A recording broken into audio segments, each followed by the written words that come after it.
welcome to Catherine's channel. My name is Lindsay and this is Gianna.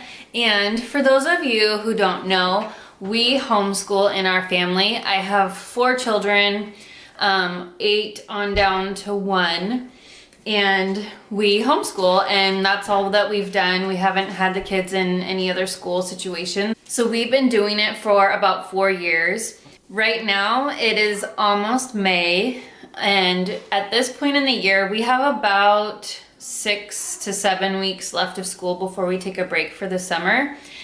And we are kind of losing steam. It's getting a little bit hard to focus, and the weather's getting nicer outside. So we are kind of winding down for the year. And I'm noticing in the books that we're using, we're almost getting to the end of some of our books, and that's really exciting. But something that I like to do at this point in the school year is to go through our shelf. This is our homeschool shelf that's in the dining room. And it's just right by our table. And we have another one over there. Yeah, we've got a few different places in our house where we keep our school things. We don't have a school room. We just have bookshelves around, and that's where we keep our stuff. And I will put a couple clips in here to show you the different places where I hide our homeschool stuff. So this is our shelf that's in our living room. And it kind of has toys and also some homeschooling books. So over here is like some readers and books of saints, things like that. Down here is some random stuff like some magazines. Oh. Right here on 2 cookie sheets, I have my All About Reading letter tiles that I will just pull out on the cookie sheet, and then we'll use it at the table.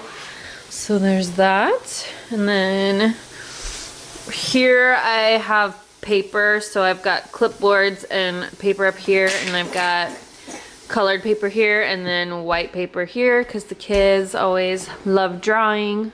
I've got letter stamps and magnetic alphabet tiles up there. And then over here just some more random books, like some coloring books, some random books. Happy Hollisters, shout out to Happy Hollisters. And then some more books down here.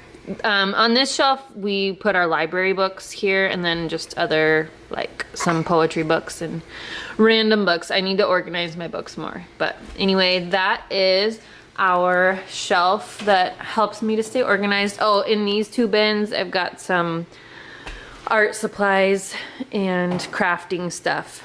You know this room because I do a lot of my videos with this as the background, but on this shelf I've got a lot of homeschooling resources that I use. These are things I don't use every day, that's why it's kind of out of the way. And over here, right here, I have binders for the kids each year. And here's a cute little Damien.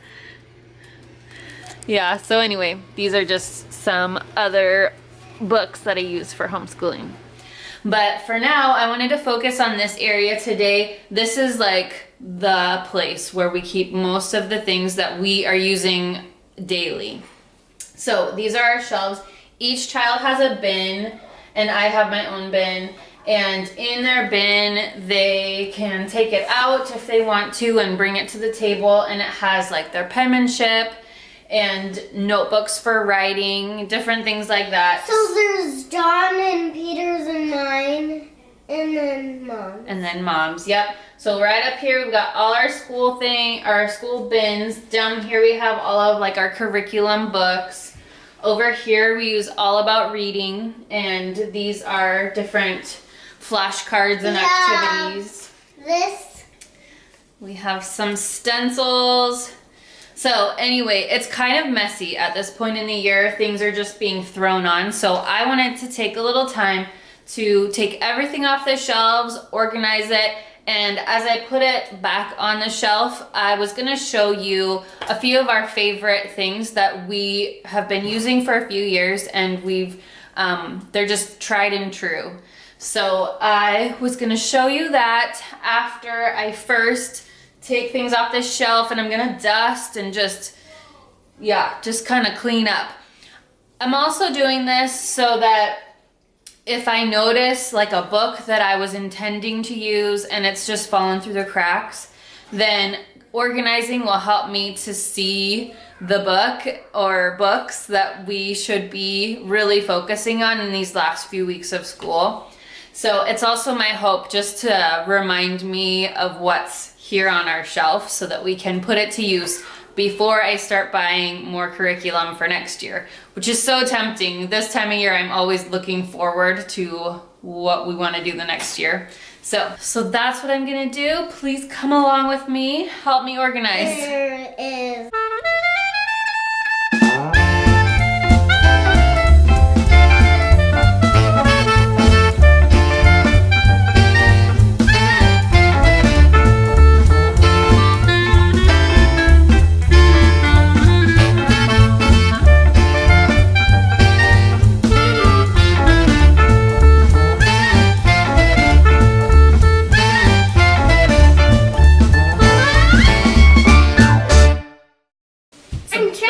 Mess in the back, so we're gonna clean up behind it too.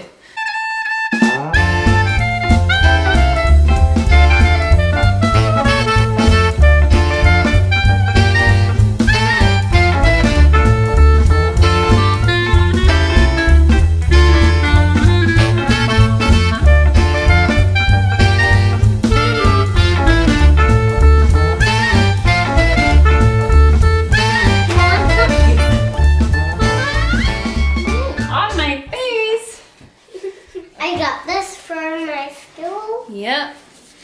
Okay, so now we've cleared off our shelf, and now I'm gonna start putting some things back on the shelf. And I wanted to just show you, as I do it, a few of the things that we use every day in our homeschool. The math that we've been using is Matthew C. This is for my 3rd grader, and my kindergartner, he's doing Alpha. My 3rd grader is doing Gamma. And I really like Matthew C because it comes with a DVD and the pages are really simple. So I just have them do 1 page each day, and they watch one of the DVD lessons on Monday, and then they work on that lesson throughout the week. So this is the only math curriculum that we've used, and so far I've been really enjoying it, and I don't feel like there's any need to switch at this point. So that's our math curriculum.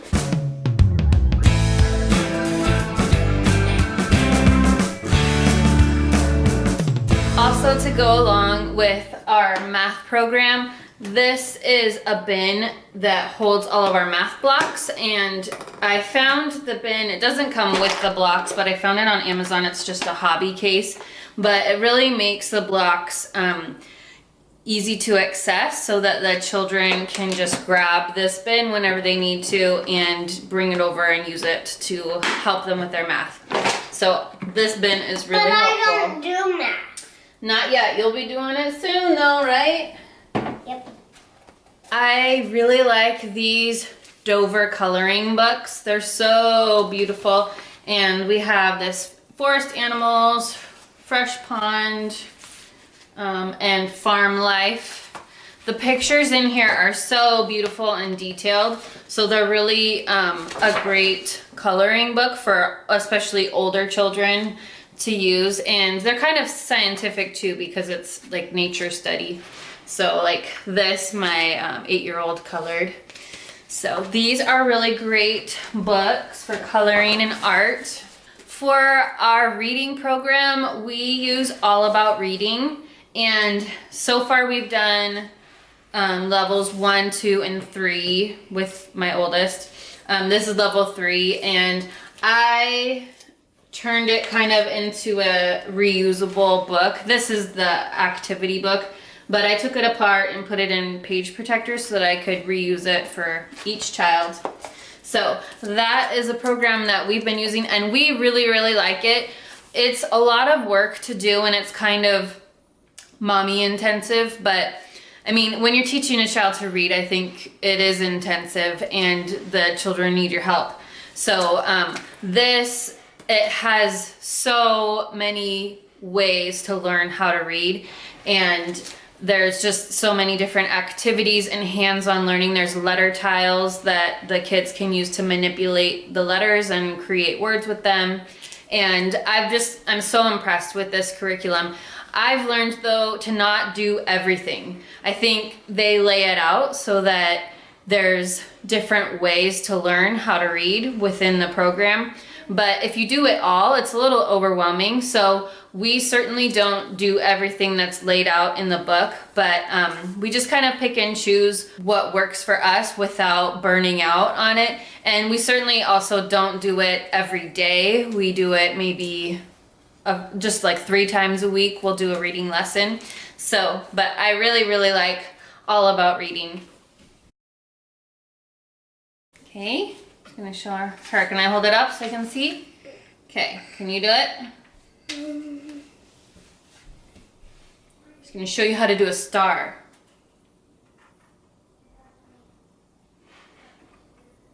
Good job! Who taught you how to do a star? Peter. Peter, her brother taught her how to do the star. He's so nice, right? Yep. And I know how to.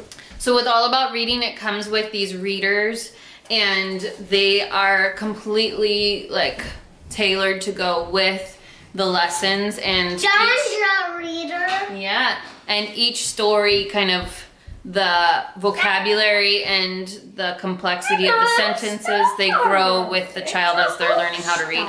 So anyway, I really like their readers. This is from level 3, and then I've got all the readers from level 1.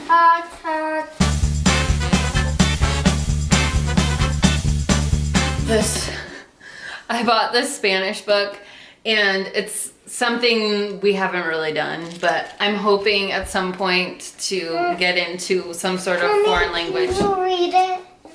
It's Spanish. Can you read it? Verde is green. Rojo is red. It's, yeah, wishful thinking. Okay. This is Draw the USA. Yeah, Peter wants to tell you about this book because he really enjoyed doing it. It's called Draw the USA. If you want to buy one, you can get one because they're really fun. Yep, they're really fun. So it's each page you just draw another state from the United States, and it shows you step by step how to draw the United States. And we did this. I was thinking, oh, we'll just do one state a day, but the kids loved it so much that they wanted to keep going and going and going. Whose is this? Is this one yours? No. Oh, yeah, that's mine. This is Peter's. And Peter is 6 years old, and he drew this based on following the instructions with here. I also wanted to show you this great composer book. I got this at the beginning of the year, of the school year, and this is also something that honestly we didn't do it much, but that's the whole point of me going through this shelf, is I want to find the things that have fallen through the cracks. So we have a little over a month left of school, and I could really make a dent in this book. It has like 1 page of biography on the composer, and then it talks about like the Baroque period. So it's got just some historical things, and then there's even activities that can be done, and it comes with a composer CD. But we have Spotify, so I can just find so much music on there, and we usually listen to classical music at least once a week during our time at the table doing lessons. I'll just have it on in the background, but I'd like to be more intentional about having more focus on learning about composers. So this book, I need to take it off the shelf some more. These 2 books are also new to us this year, Writing and Rhetoric, and this is from Classical Academic Press. Yes. And I am so impressed with this book, but again, it's something that we haven't finished it yet, and we're not even close. So I think in the next month, I'm gonna really try to make more progress on this book. but we have really, really liked it, and we need to do it more. I don't think I told you about our religion. These 2 books have been our religion books for this year. I also have more that I bought at the beginning of the year thinking that we would just plow through these and continue with some of these other books.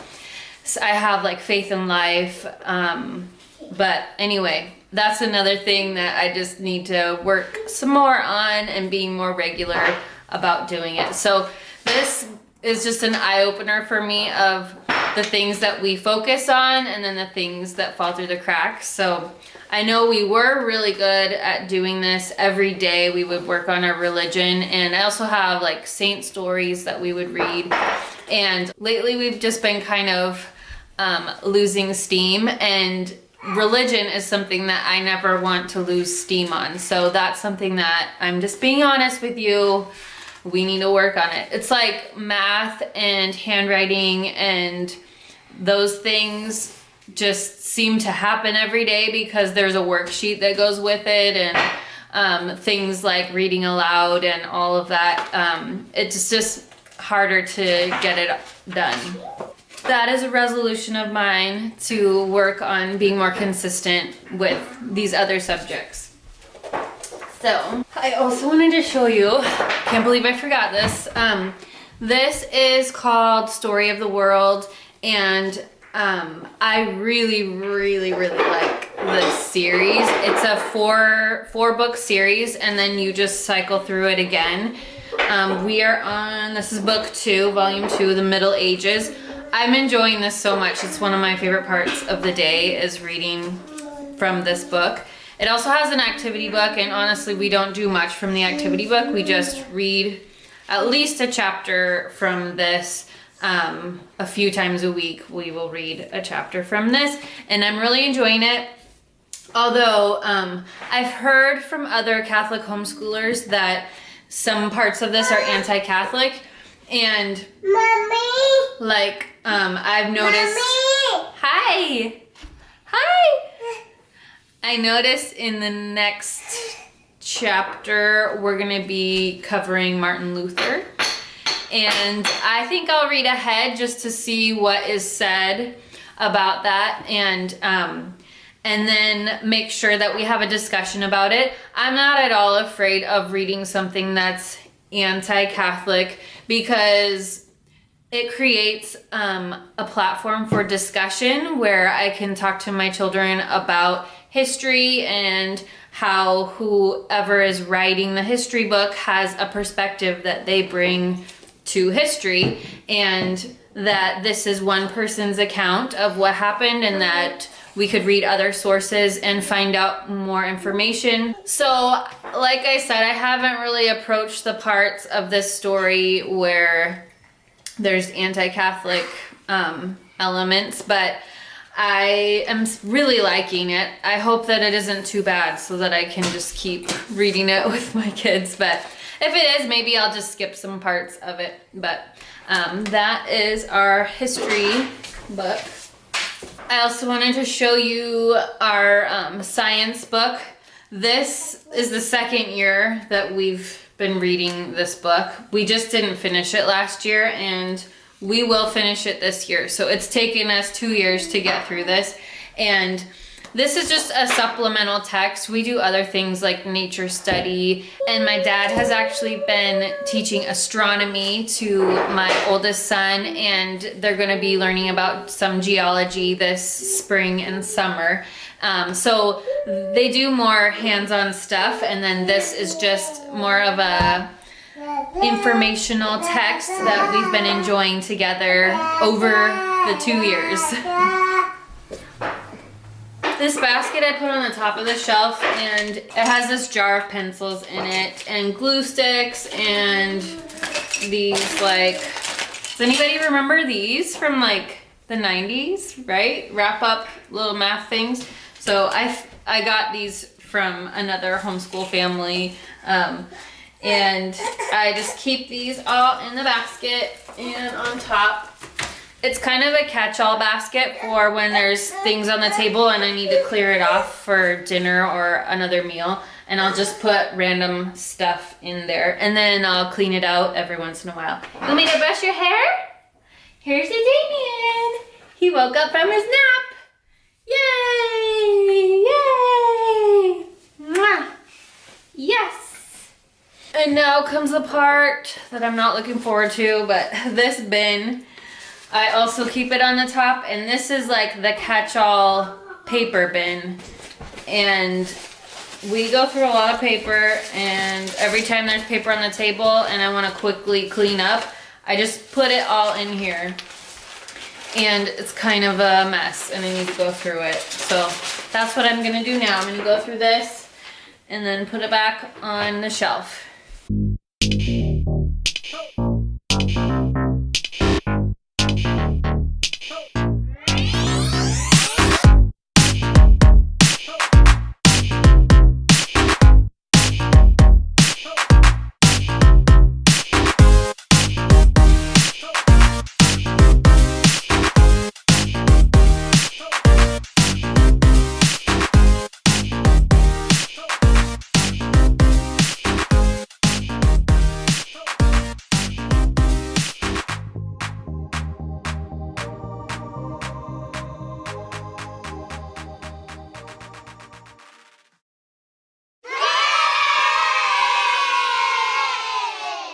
So here's the shelf. We finished organizing it. It isn't perfect, but it's way better than what it was. And now it helped me to realize. And here's Gianna. Here's Gianna. Helped me realize the things that I should focus on this last month of school. So I really appreciate that you were here with me while I was organizing. And if you have any questions about any of the materials that I mentioned, just let me know in the comments below. And I hope that you are gonna have a great week, and